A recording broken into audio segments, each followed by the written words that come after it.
दोस्तों, रामायण एक पवित्र ग्रंथ है जो भारत की संस्कृति की पहचान है। रामायण पढ़ने से व्यक्ति सत्य और मानवता के रास्ते पर चलना सीखता है। रामायण की हर एक कहानी जितनी प्रेरणादायी है उतनी ही रोचक भी है। रामायण में बताए गए हर एक किरदार प्रभावशाली हैं। हर एक किरदार से जुड़ी कहानी हमें प्रेरित करती है और सीख देती है। रामायण के हर किरदार की तरह कुंभकर्ण की कहानी भी काफी रोचक और मजेदार भी है। कुंभकर्ण अपनी भूख और नींद के लिए काफी प्रसिद्ध था, क्योंकि राक्षस कुल का होने के बावजूद वो 6 महीने सोता था और एक दिन जागता था। दोस्तों, हर कोई जानता है कि कुंभकर्ण बहुत सोता था, लेकिन उसके सोने के पीछे की वजह क्या थी ये शायद बहुत कम लोग जानते हैं। और आज की वीडियो में हम आपको रामायण के कुंभकर्ण की नींद के पीछे की असली वजह बताने वाले हैं कि आखिर किस कारण उसे 6 महीने तक सोने का श्राप मिला। साथ ही ये भी बताएंगे कि उसने अपने भाई रावण को युद्ध रोकने और भगवान श्री राम से माफी मांगने को क्यों बोला था। आइए जानते हैं रावण के भाई कुंभकर्ण की वो कहानी जो उसे एक ज्ञानी और धर्म के मार्ग पर चलने वाला राक्षस बताती है। दोस्तों, कुंभकर्ण की कहानी जानने से पहले जानते हैं कि आखिर कौन था कुंभकर्ण। दरअसल कुंभकर्ण रावण का सबसे छोटा भाई था। रावण के 2 भाई थे, विभीषण और कुंभकर्ण। कुंभकर्ण की माता का नाम कैकसी था, जो राक्षस कुल से थे। वहीं उसके पिता विश्रवा ब्राह्मण कुल के थे। यही कारण था कि रावण और उसके तीनों भाइयों में राक्षस कुल के होने के बावजूद ब्राह्मण का गुण था।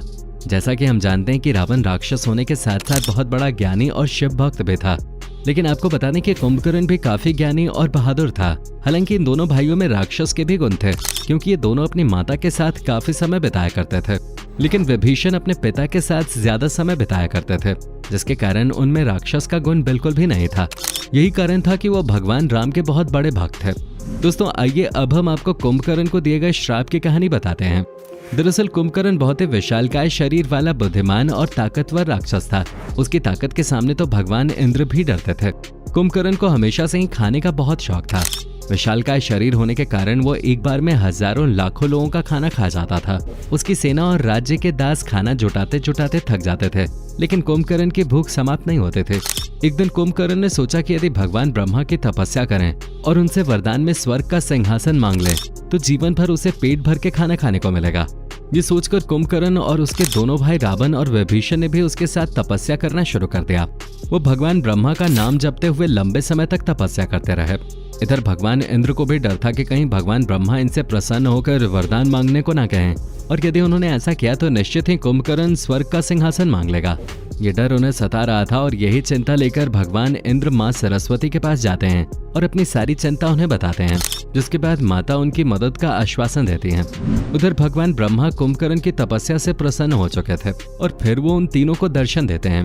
भगवान ब्रह्मा कुंभकर्ण को मनचाहा वरदान मांगने के लिए कहते हैं।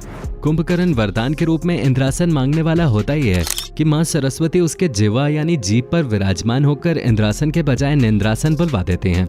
जब तक रावण और कुंभकर्ण ये समझ पाते हैं तब तक भगवान ब्रह्मा तथास्तु बोल चुके होते हैं। इसके बाद जब कुंभकर्ण और रावण को इस बात का एहसास होता है तो भगवान ब्रह्मा को वरदान वापस लेने के लिए कहते हैं, लेकिन भगवान ब्रह्मा कहते हैं कि एक बार दे दिया गया वरदान वापस नहीं लिया जा सकता।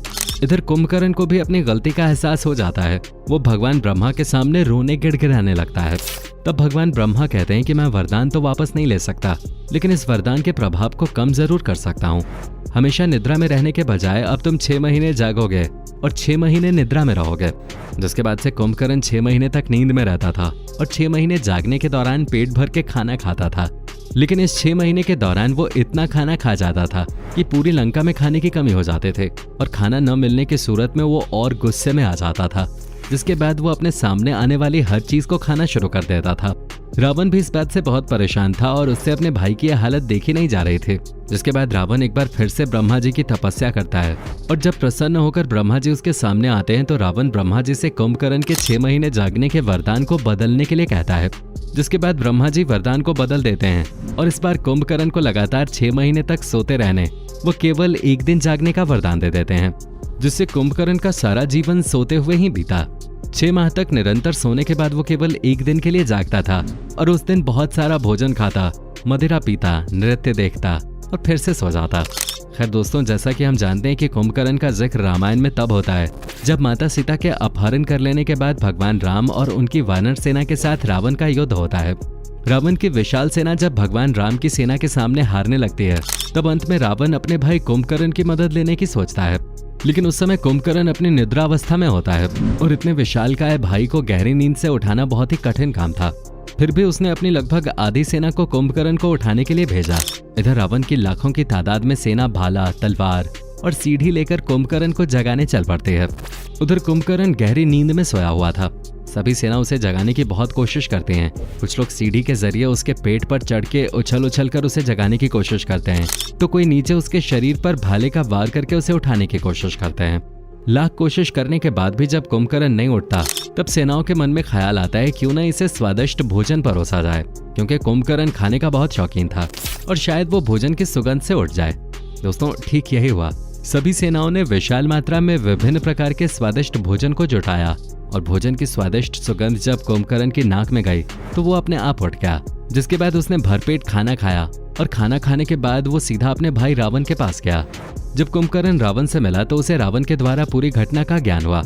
रावण ने उसे बताया कि किस प्रकार उसने माता सीता का हरण कर लिया है, जिसके बाद श्री राम ने वानर सेना के साथ लंका पर चढ़ाई कर दी है और किस तरह इस युद्ध में रावण के कई योद्धा और भाई बंधु मारे जा चुके हैं। स्वयं रावण भी श्री राम के हाथों परास्त हो चुका है, इसलिए उसे समय से पहले श्री राम की सेना के साथ युद्ध करने के लिए जगाया गया है। दोस्तों, उस वक्त कुंभकर्ण को यह आभास हो गया था कि श्री राम कोई और नहीं बल्कि नारायण का अवतार है और माता सीता स्वयं मां लक्ष्मी का। उसने भूतकाल में घटित हुई कुछ घटनाओं का उदाहरण देकर रावण को समझाने का प्रयास किया कि वो माता सीता को लौटा दे तथा श्री राम की शरण में चला जाए। इसके साथ ही उसने ये भी कहा कि यदि उसने ऐसा नहीं किया तो राक्षस कुल का विनाश हो जाएगा। ये सुनकर रावण ने कुंभकर्ण पर बहुत क्रोध किया तथा उसे युद्ध में जाने का आदेश दिया। आखिर में जब कुंभकर्ण समझ गया कि अब रावण को समझाने का कोई फायदा नहीं, तो उसने युद्ध भूमि में जाकर नारायण के हाथों मरने का निश्चय लिया। जिसके बाद वो श्री राम के साथ युद्ध करने के लिए निकल पड़ा। दोस्तों, जब कुंभकर्ण अपना विशाल शरीर लेकर युद्ध भूमि में पहुंचा तो वानर सेना में आतंक मच गया।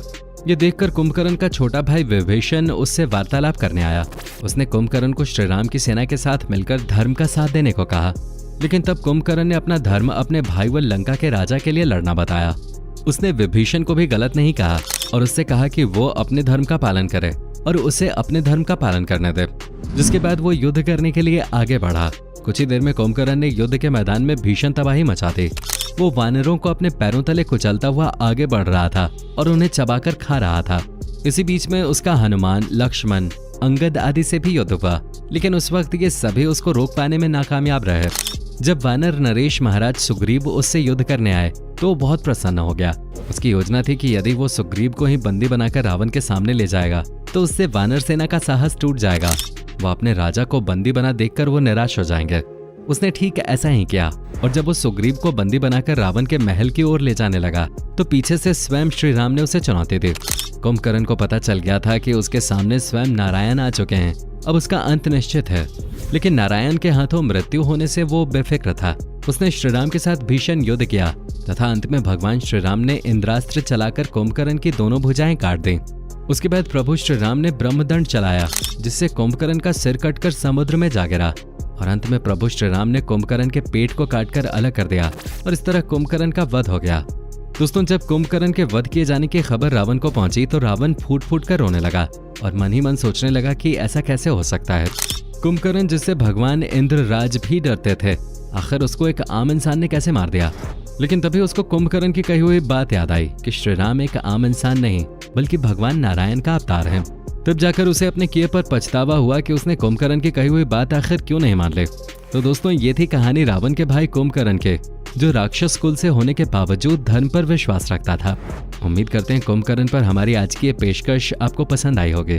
अगर पसंद आई है तो वीडियो को लाइक करके अपने दोस्तों के साथ शेयर करना ना भूलें और ऐसी ही वीडियोस के लिए इस चैनल को सब्सक्राइब करके बेल नोटिफिकेशन को भी जरूर ऑन कर लें। धन्यवाद।